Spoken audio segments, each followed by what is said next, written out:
The Galactic Council had ruled the known systems for 3,000 years. Their fleets of sleek vessels maintaining order through superior technology and coordinated tactics.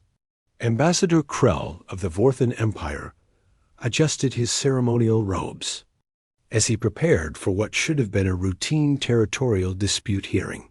The newest species to achieve faster-than-light travel, the humans from a small blue world called Earth, had requested an audience regarding mining rights in the Proxima sector.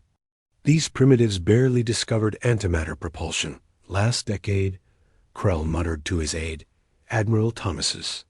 Their crude ships are no match for our quantum phase technology. We shall grant them a small mining asteroid and be done with it.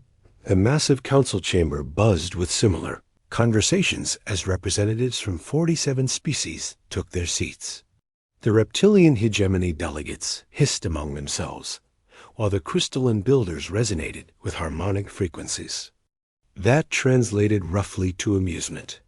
All had reviewed the intelligence reports on human technology, basic fusion drives, primitive energy weapons, and hull plating that seemed almost medieval compared to their energy shields. Commander Vex of the Predator Coalition leaned forward in his chair. His species had conquered 17 systems through swift, overwhelming force. If these humans prove troublesome, my ships can reduce their homeworld to dust within days. Their largest vessel masses barely 50,000 tons. The Great Chamber. Doors sealed with a resonant hum, and the council's central screen activated. They expected to see a small human delegation aboard a modest transport vessel. Instead, the screen flickered and displayed something that made every being in the chamber fall silent. A ship hung in space beyond the station, but calling it a ship seemed inadequate. The vessel stretched for kilometers, its hull a matte black that seemed to absorb starlight itself. Unlike the elegant curves of Galactic Council ships, this human battleship appeared to be built from angular slabs of armor, bristling with weapon emplacements that defied easy categorization. Tower-like structures jutted from its surface, each one larger than most frigates in the Council fleet. Impossible, whispered Admiral Thomas's, his 4 eyes widening. The energy readings are off the scale. Captain John Davis appeared on the communication screen, his image transmitted from the bridge of the human vessel. He wore a simple military uniform, without the elaborate decorations favored by most species. His face showed no emotion as he spoke in the universal translator frequency. Honorable Council members, I am Captain Davis of the Earth Defense Force Battleship Resilience.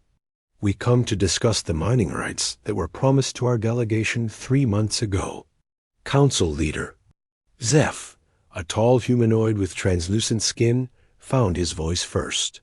Captain Davis, your vessel appears to be heavily armed. This is a peaceful diplomatic station. Yes, honored leader. The Resilience is armed. We were informed that space can be dangerous for those who cannot protect themselves.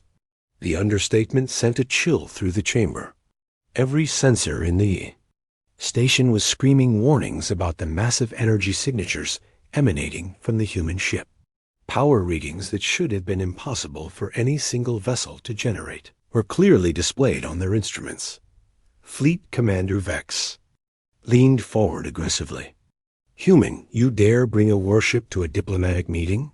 Our combined fleets could destroy your primitive vessel in minutes. Captain Davis turned his gaze to the Predator Coalition leader. With respect, Commander, I doubt that very much. But we hope such measures will not be necessary. We simply want to mine asteroids in uninhabited systems. The captain's calm demeanor was somehow more unsettling than any threat.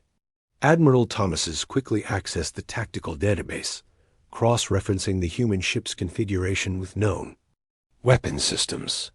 What he found made his blood run cold. Council Leader, he whispered urgently, those are not energy weapons. They appear to be kinetic projectile systems, but the barrel dimensions suggest projectiles moving at relativistic speeds. And those tower structures? They match theoretical descriptions of gravitational manipulation devices. The revelation spread through the chamber like wildfire. Species that had mastered energy shields and plasma weapons had never encountered kinetic systems that could achieve such velocities. Their defenses, optimized for deflecting energy, would be useless against solid projectiles traveling at significant fractions of light speed. Council leader, Seth's composure cracked slightly. Captain Davis, perhaps we were hasty in our initial assessment. The mining rights you requested in the Proxima sector, they are yours, of course. We apologize for any delay in processing your application. Thank you, honored leader. We appreciate your cooperation.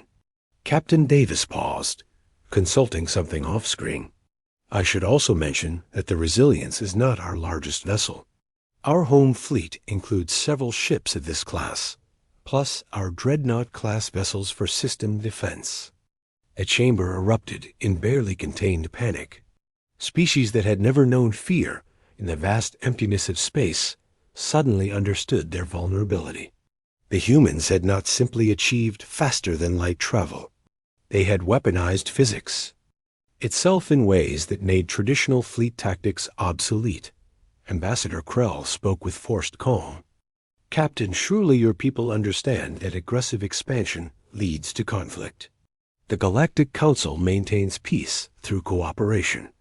We have no interest in conquest, Ambassador. Earth's history taught us that expansion through force breeds only suffering. We seek trade, knowledge, and mutual prosperity. But we also learned that peace must be backed by strength, or it becomes surrender. The truth settled over the assembled delegates like a heavy blanket. These humans had not stumbled into space as naive explorers. They had arrived as a species that understood both the value of peace and the necessity of power dot as the Resilience. Departed the station, its massive form disappearing into hyperspace, the Galactic Council sat in stunned silence. The balance of power had shifted in a single meeting. The newest species in the galaxy had just demonstrated that sometimes the most dangerous beings were those who preferred peace, but were fully prepared for war dot in the days that followed. Mining rights applications from human colonies received immediate approval. Trade agreements were expedited. And across the galaxy, military planners began redesigning their fleets to counter weapons they had never imagined.